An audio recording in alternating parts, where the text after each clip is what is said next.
1 बजे का टाइम था।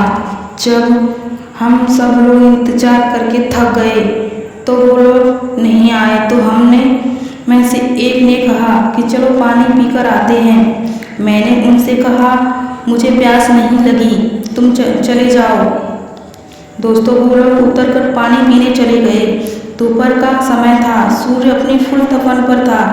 जोर जोर से लू चल रही थी और हवा के गोले गोल गोल झुंड बनकर उड़ाते हुए जा रहे थे। आप लोग जानते हैं होंगे गांव में इन हवा को गोलाकार को धुंधरा कहते हैं। एक ऐसा ही हवा का गोला मैंने पीपल की ओर आते हुए देखा।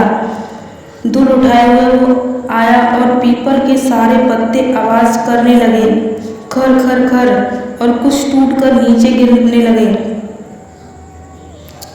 धूल की वजह से मेरी आंखें बंद हो गईं, सारे पंछी उड़ गए। एकदम से मैंने जब आंखें खोली तो देखता हूँ एक काली सी शक्ल वाला, बड़े बड़े दांतों वाला और इतना डरावना इंसान मेरी सामने वाली डाली पर बैठा है। मैं एकदम से डर के मारे हाथ छूट गए, मैं नीचे गिर गया और मैं नीचे गिरते ही बेहोश हो गया। सब मेरी आंखें खुली तो देखा मेरे दोस्त पानी पीकर लौट आए। मुझे उठाकर उन्होंने बिठाया। नीचे पीपल के पत्ते इकट्ठे हुए थे, इसलिए मुझे ज़्यादा चोट नहीं लगी थी। मुझे थोड़ा सा खून निकल आया था। जब मेरे दोस्त ने पूछा कि क्या हुआ तो मैंने उन्हें बताया कि अभी मैंने इस पेड़ पर भूत देखा। सारे दोस्त समझ रहे थे कि अजय हमें डराने की कोशिश कर रहा है। उन्होंने कहा लगता है तुझे प्यास लगी है, तू ऊपर इसलिए गिर गया। उन्होंने कहा तू जा पानी पीकर आ, हम तब तक यहीं बैठे हैं। उनकी जिद की वजह से मुझे पानी पीने जाना पड़ा। वैसे भी डरा हुआ था और मेरे हाथ पैर कांप रहे थे। मन ही मन सोच रहा था कि बस मैं यहाँ से आज निकल जाऊँ, कल से मैं यहाँ नहीं आऊँगा। मैंने बाल्टी उठाई और कुएं में डाल दी। जैसे कुएं में बाल्टी पहुंची एकदम से आवाज आई। वो आवाज ऐसे लग रही थी जैसे कोई पानी में बार बार कूद रहा हो। मैं डर गया। जबकि रस्सी मैंने आराम से पकड़ रखी है तो यह आवाज कैसी?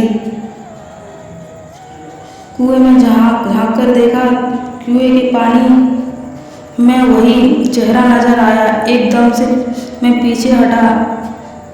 मुझे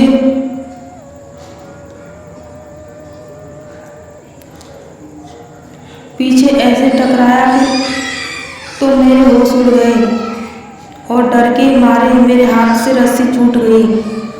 कुएं में जागरी देखा, पीछे मुड़कर देखा तो वही भयानक शक्ल वाला आदमी खड़ा था। मेरी तो आवाज बंद हो गई। उसके बड़े बड़े दांत, लंबे लंबे बाल,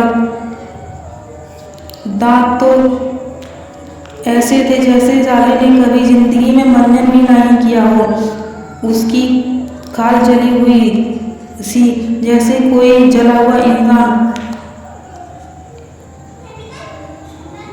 इतना डरावना लग रहा था कि मैं तो बस मेरी आंखें खुली थी, बस शरीर कोई जान नहीं थी।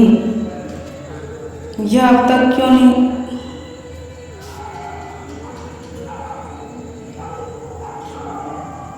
बस मैं बेहोश होकर गिर पड़ा। मेरे दोस्त सोच रहे थे यह अब तक क्यों नहीं आया। 5 मिनट बाद जब मेरी आंखें खुली तो मैंने देखा कि मैं पीपल के पेड़ के नीचे पड़ा हूँ। तो मैं और डर गया कि मैं यहाँ कैसे आया। दोस्त मुझे उठाकर लाए थे। जैसे ही मैं खड़ा हुआ देखा तो मेरे दोस्त खड़े हुए थे और कह रहे थे लगता है तेरी तबीयत ठीक नहीं है, तुझे पहले बताना चाहिए था। हम पानी पीने आते, कहीं तू कुएं में गिर जाता, हमारे घर वाले तो हमें जान से मार देते। मैंने उन्हें बताया कि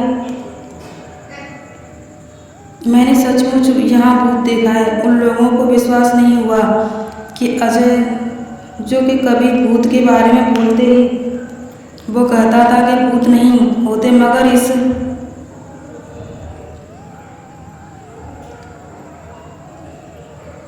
मगर इसे आज क्या हो गया जो हर बात पर भूत भूत लगाए हुआ है। भाइयों, अब तक तो बच चुके थे। हमारे दोस्तों के आने का समय हो गया था। मेरे दोस्त ने कहा, चलो अब ऊपर चढ़ जाते हैं और लोगों को डराते हैं। मुझे डर तो लग रहा था, पर मैं दोस्तों के साथ ज़्यादा ऊपर नहीं चढ़ा। थोड़ी ऊंचाई पर जाके बैठ गया। जब वो लोग आए तो हमने पत्थर फेंकने चालू किए और तब तक हुआ क्या, जोर जोर से हवाएं का झोंका आया और सारे पीपल को झकझोर के रख दिया। हम लोगों को लगा कि जैसे कोई उसे झकझोर कर उखाड़ने की कोशिश कर रहा हो। मेरे दोस्तों ने समझा कि भूत इस पेड़ पर, और वो सारे लोग डर के भाग गए और हम बड़े ही खुश हुए कि आज तो इन्हें हमने डरा दिया। हमें क्या पता था कि वो कक्का भूत भी यह सब देख रहा है। और उसने जोर से पेड़ को हिलाया। जैसे ही मेरे दोस्तों ने यह सब देख जल्दी जल्दी उतरने लगे। अब की बार तो आंखें लाल लाल, दांत होठों से बाहर। हम वहां से भागे तो डाली पकड़ के कूद पड़ा। मेरे दोस्त जिससे लटका वो डाली टूट गई और एकदम से नीचे गिरा। मैंने उसे उठाया तक नहीं, वहां से भागा और मेरे दोस्त भी पीछे पीछे भागे। बस फिर तो हमने मुंह मोड़कर भी नहीं देखा। घर आके ही हमने दम लिया। हमने देखा कि हमारा दोस्त नीरज नहीं दिख रहा, तो हमने उसे उधर से लेट आते हुए देखा। वो आराम आराम से आ रहा था। उसकी आंखें लाल भाव में बदले हुए नजर आ रहे थे। हमने उसे पूछा,